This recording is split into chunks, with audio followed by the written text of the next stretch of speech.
哇，個非華裔空少唔識普通話啫，普通話阿姐你使唔使發晒癲咁啊？之後再開濾鏡拍片，火上加油。就是歧視我聽不懂英文，歧視我們黃種人，到底哪裡丟臉啊？我做錯什麼呀？話說呢一架飛去大馬吉隆坡嘅 Air Asia 客機，原定呢一日凌晨2點由中國重慶起飛嘅，點知呢一位拎 Gucci 包包嘅普通話西客就攬炒全機無辜嘅客，都別飛啦，都別飛啦！結果架機延誤咗個半鐘先起飛到啊！連累轉機嘅人趕唔切搭下一班機，要滯留吉隆坡。包括呢一位一路開住 cam 影住人嘅中國仔仔，就連佢都唔幫個普通話西客啊！這不是維權，這是巨嬰式的霸權。之但係個普通話西客因咩事玩到咁大呢？原來佢有幾個 friend 俾出境部門扣留咗成半個鐘都未走到，但係佢一方面唔等埋啲 friend，自己一個走上機噃，另一方面又大發小姐脾氣，怪翻個空姐轉頭就去鬧個空姐，做乜扣留佢啲 friend，又唔等埋佢啲 friend 就叫人登機呢？個普通話西客仲大言不慚咁話：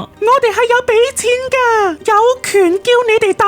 而當架機連門都閂埋，行緊出去跑道準備起飛嗰陣，個普通話西客雖然翻咗埋位，但係繼續好大聲同佢啲 friend 講電話滋擾人，同佢隔住條走廊嘅呢一位大馬華裔女士睇唔過眼，就好有禮貌咁叫佢收聲，唔好阻住人瞓覺啦。點知啊，辣着呢一位玻璃心西客噃。關機的，那現在起飛了沒有？憑什麼現在關？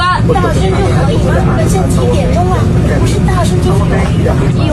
你有什麼你？我現在我飛機沒有起飛，我打個電話有什麼毛病？有什麼問題？個大馬華裔女呢一個時候梗係拍片自保啦，但係個普通話西客就聲稱對方侵犯佢肖像權，逼人刪片，仲串人哋：你有幾百萬粉絲咩？你想紅啊？做乜影我啊？之但係人哋影你係為咗自保做證據啫噃，就唔係幫你開美顏留倩影嘅。而其他人影你呢，就係為咗報道呢一件事。以中國嘅肖像權法嚟講，都可以豁免刑責嘅噃。更何況架機如果喺大馬註冊而影相嗰陣呢，個機門又已經閂咗，咁個司法管轄權就可能歸目的地國家噶。如果真係冇肖像權嘅大馬，而唔再係中國噶啦。條友真係唔識噶。至於呢一位當選過大馬先生嘅型仔空少呢，就好盡責咁企埋去隔開佢哋兩個。那就讓他下去，不是我下去。Are you OK？全飛機的人都是因為你走不了，你太喜歡拍照了，你太牛逼了，姐。個型仔空少仲好果斷咁幫大馬華裔女人升級去前面嘅座位，再用英文叫個普通話西客細聲啲。但係佢叫得做西客，又點會咁順攤啊？聲稱自己唔識英文喎。Are you OK？Are you OK？咁空少就揾阿頭嚟幫拖啦。不過個普通話西客唔止懶理空少阿頭嘅最後通牒，堅持嘈嘈公，仲夠膽空翻人轉頭。講中文行不行？不行。為什麼？你是國際航班的，你連中文都不會，你下課，你今天就直接下課，我可以處理你。為什麼？你叫公安？我不下，該他下。個空少阿頭咁有膊頭走去報警，固然令好多人拍爛手掌啦，但係個型仔空少都好識得控制場面㗎噃。真的哇！呢一下 Let me handle this 嘅單眼，相信在座咁多位都好 OK。除咗個普通話西客啦吓，事關個空少早就知道，如果個普通話西客唔聽最後警告啦，咁擁有最高權力嘅機長就會趕佢落機，以確保其他乘客同機組嘅安全。而呢一個權力咯，係受到國際民航公約同各國民航法保障噶。而大概半個鐘頭之後，架機真係駛翻去停機坪，唔止將普通話西客件行李放翻落機咯，仲叫埋普通話地勤同警察上機，請個普通話西客走啊！眼見自己非走不可，個普通話西客就嚟個絕地大步走，鋪路拗賠償啊！他一直給我標英文，我是拆了。他為什麼一直給我標英文？國際航班的人連中文最基本的中文都不會講，講不明白，他為什麼做什麼服務行業？請問我哪裡做錯了？我唯一的訴求只是要求他把視頻刪了，給我道歉。我影響什麼飛機起飛了？請問你，美女，你今天給我做一個合理的解釋。我今天做不了，我可以明天飛。我下飛機的錢誰賠給我？我耽誤的行程誰賠給我？我做錯了什麼？我請問你。我做错了什么？我的钱谁赔给我？我耽误的行程谁赔给我？谁来处理我的问题？你今天在飞机上处理不明白，都别飞了。我说的很明白，我是中国人。你作为一个机务人员，你讲中文你都讲不明白，你还是国际航班的航空公司的人员。我是蓝巴航空的空姐，我告诉你，做服务人员最基础的是什么？是做好服务。你们连中文都讲不明白，你们还坐飞国际航班飞什么呀？我在旁边打电话，我做错了什么？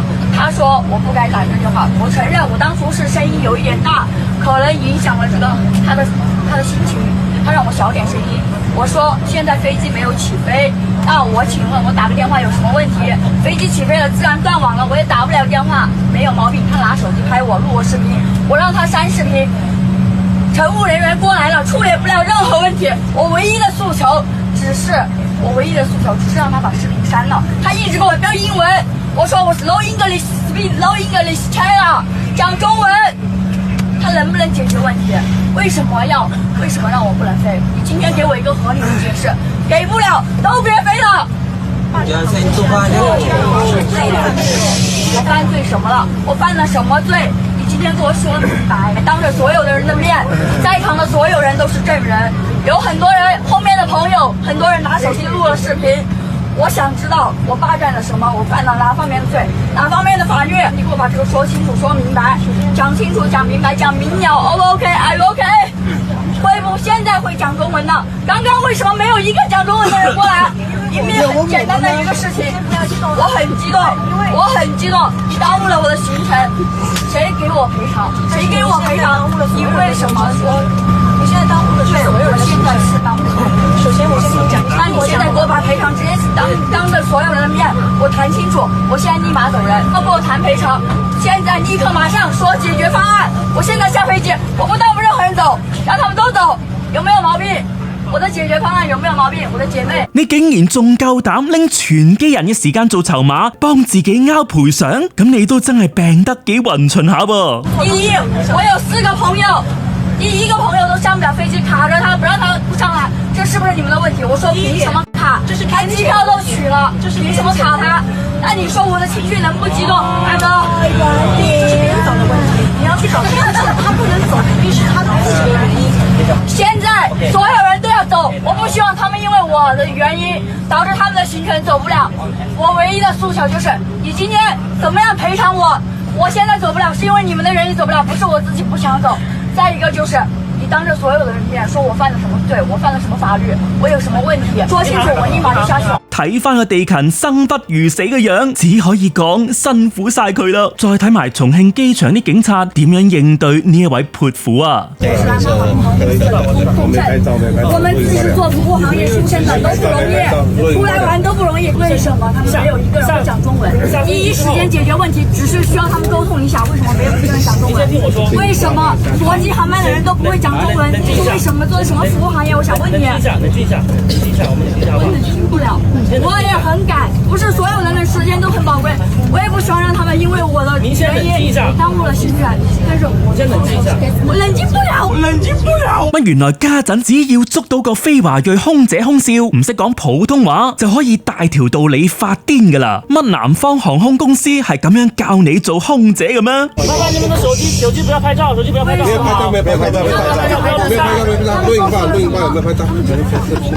我需要視頻，我需要後面乘客的視頻，全程錄像，我需要視頻，我需要證據。他們後面有乘客錄了視頻，我需要一個視頻，有沒有人發給我？有沒有一個朋友，你把手機上的視頻發給我？喂，當初又係你鬧人，做咩影你？家陣又問翻人拎片做證據啊，梗係冇人掃你啦。不過唔緊要，幫緊你。呢條片幾乎係最足本，幫你整合埋同機嘅大馬妹、中國仔仔，仲有型仔大馬空少嘅口供俾你睇翻。之但係仲有後續發展嘅噃，而且係更加精彩。網傳個普通話西客向警方寫保證書，話就話佢知錯啦，但係字裏行間依然流露出一副都算你哋錯嘅嘴臉啊！臨尾佢仲好自豪咁話：我獲得全場2次掌聲啊！